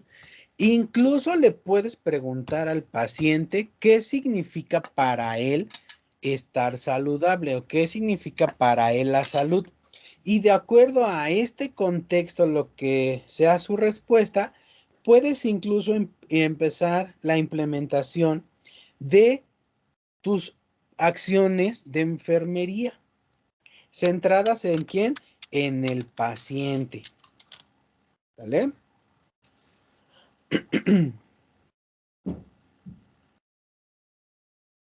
Ahí. Un ejemplo de esta escuela es, por ejemplo, la de Mobra Allen, pero también tenemos a otra como, por ejemplo, Nola Pender, ¿sale? Y estas teorías estos modelos de enfermería nos hablan sobre los cuidados de salud primarios y de la teoría de aprendizaje social de Bandura. Entonces, ¿se acuerdan? ¿Se acuerdan que en algún momento les dije que nosotros como profesionales de enfermería nos teníamos que desenvolver en el área docente? Y pues bueno, esta es una de nuestras áreas docentes, ¿no?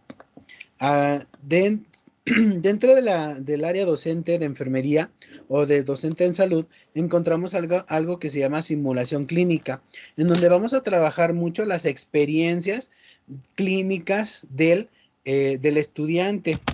Sin embargo, ahora aquí nos vamos a centrar también desde las experiencias de salud de quién, pues del paciente. ¿Vale? Tenemos la escuela del ser humano unitario, que esta sí nos habla de lo que vamos a ver. Tenemos esta apertura hacia el mundo y tenemos este paradigma de la transformación.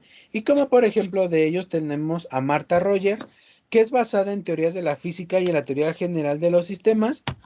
Y tenemos a otras que añaden fuentes como el existencialismo, la fenomenología, como Newman y Peirce.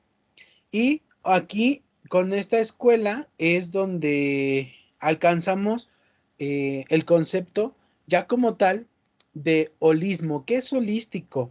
¿Sale? Pues ver al humano, esta parte integral, conocer absolutamente todo. Por eso nos hablan ahora ya del existencialismo, pero también de la fenomenología. Si se dan cuenta, ahora juntamos la teoría general de los sistemas. Porque ahora el individuo, para nosotros como profesionales de enfermería que nos fuimos desarrollando, pues ahora es un todo. A mí me sorprende mucho que, por ejemplo, en Facebook que sacan un video en donde nos hablan de las Dino Nurse, ¿no? Eh, pero no nos hemos dado cuenta, a lo mejor sí nos burlamos porque son enfermeras que llevan demasiados años, pero no nos hemos dado cuenta que gracias a ellas de las Dino Nurse, eh, las que tuvieron esta parte, ellas empezaron ni siquiera con un título. Incluso podemos ver que ellas en algún momento fueron que de las que fueron contratadas de... Son como las personas que iban en la calle, ¿no? Porque nos hablan mucho de eso. De, ¿quieres trabajar como enfermera? Sí, pues pásate, ¿no? Incluso una de ellas fue la madre Cuca, ¿no? Que de pasar a ser intendente, pues pasó a ser una enfermera y una gran líder de enfermería, ¿no? Que estuvo en la revolución. Eh, pero gracias a ellas, pues ahora vemos ya más integrar al paciente, ¿no?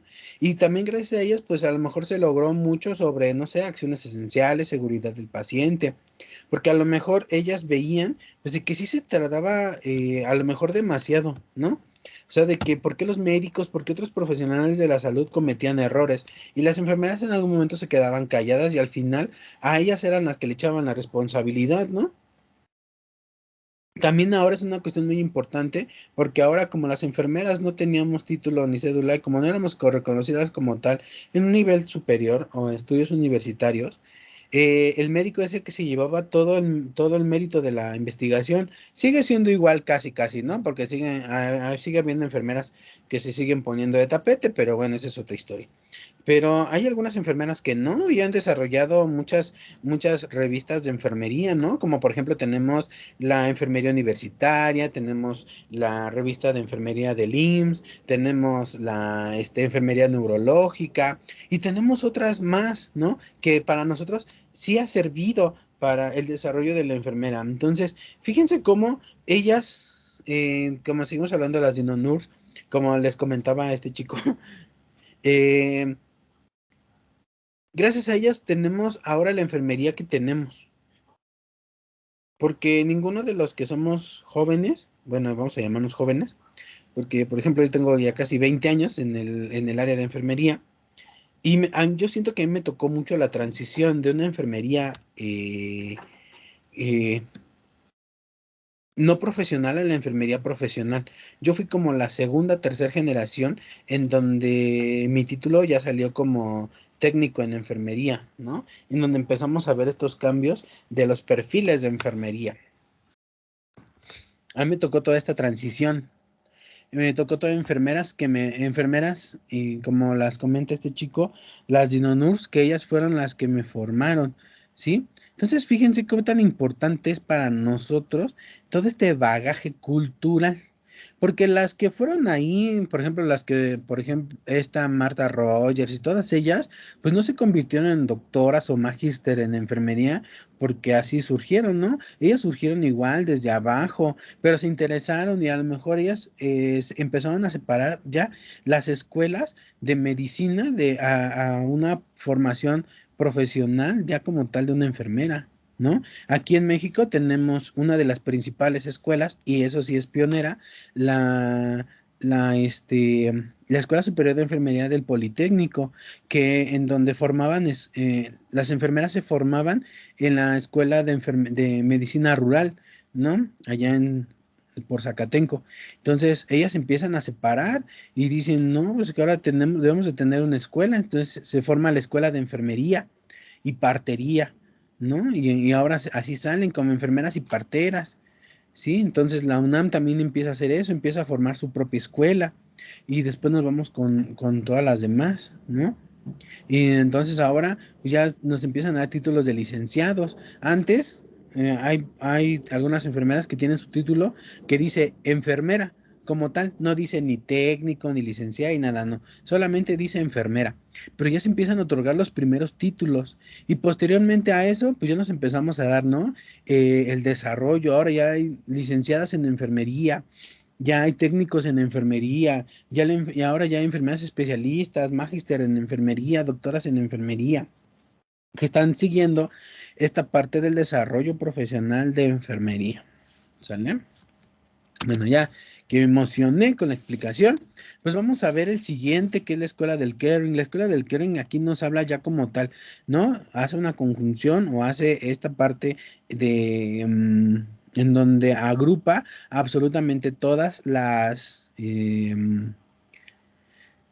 otras escuelas, ¿no? Entonces aquí ya vemos totalmente el holismo, pero aquí es una parte muy importante, porque ahora esta escuela se empieza a abrir a áreas o dimensiones muy importantes, como por ejemplo la espiritualidad, la cultura, ¿sí? En donde vamos a empezar a encontrar eh, términos como por ejemplo cosmovisión. ¿Sale? Vamos a encontrar estos términos como les digo, que es la cosmovisión.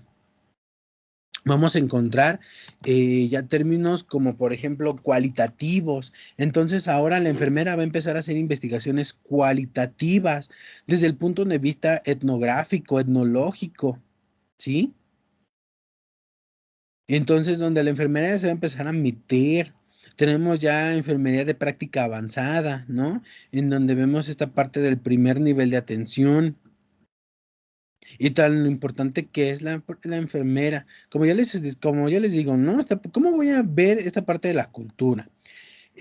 Una de ellas es, por ejemplo, Madeleine Leninger, que habla sobre su modelo del sol naciente. Y una de las partes importantes que Madeleine Leninger nos dice es establecer acuerdos con el paciente. ¿Sí? Establecer acuerdos no quiere decir, tú vas a hacer esto y yo voy a hacer esto. No, claro que no. Para hacer acuerdos con el paciente es, tú vas a hacer esto y a cambio vas a obtener esto, ¿sí? O sea, que el paciente haga acuerdos consigo mismo. Yo no puedo hacer un acuerdo con el paciente porque a final de cuentas no los voy a poder cumplir, no le voy a dar, ¿no? Si te controlas tu diabetes, te doy una paletita. No, pues no, ¿verdad? Por eso, pero si tú vas a controlar tu diabetes, si tú empiezas a trabajar con la gestión de tus emociones, si tú empiezas a trabajar muchas otras cosas, pues a lo mejor el resultado que vas a obtener es totalmente distinto y diferente. ¿Sale?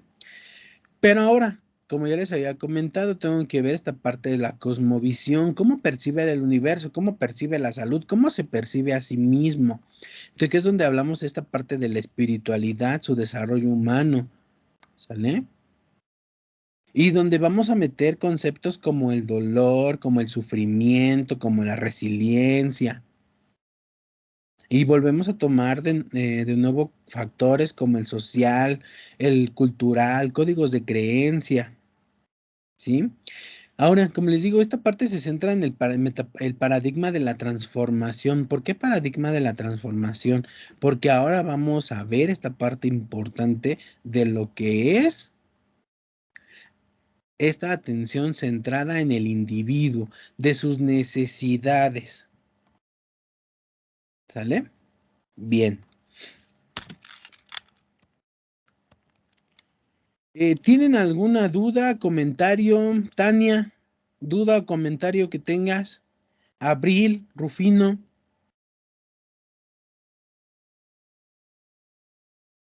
Hasta aquí, ¿qué les va pareciendo sobre esta parte de la valoración?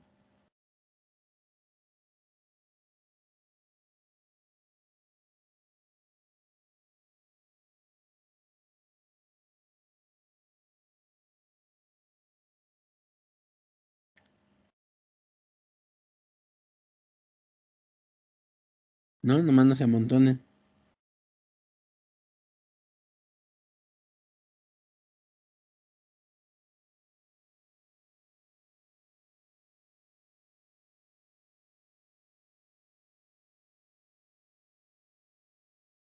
Todo bien, gracias. Bueno, con este tema vamos a terminar nuestra clase del día de hoy y dentro de 8 días vamos a continuar con lo que es el diagnóstico de enfermería y vamos a utilizar 3 herramientas importantes, Nanda Noknik, y los libros de Nanda Noknik los voy a subir al Classroom, les voy a subir esta clase en el Classroom para que la puedan visualizar. ¿Sale? Y otra situación importante, voy a subir 3 videos para que más o menos ya tengamos avanzado la clase que viene para elaborar una nota de enfermería. ¿sí? Que no vamos a ver esta parte importante de lo que es vamos a quitar eso de paciente consciente, orientado, tranquilo y vamos a centrarnos, ¿no? Vamos a centrar perfectamente bien nuestra atención, ¿sí? De cómo se debe elaborar una nota. Vamos a ver un poquito también sobre aspectos legales, que es una cosa muy importante que no se les debe de olvidar, la legislación en enfermería, ¿sale? Bueno, pero eso lo vamos a ver en la clase que sigue, ¿sale? Bueno, por mi parte, el día de hoy ha sido todo. Cuídense mucho, que tengan un excelente fin de semana y nos vemos el jueves que viene. Gracias. Gracias, hasta luego, nos vemos.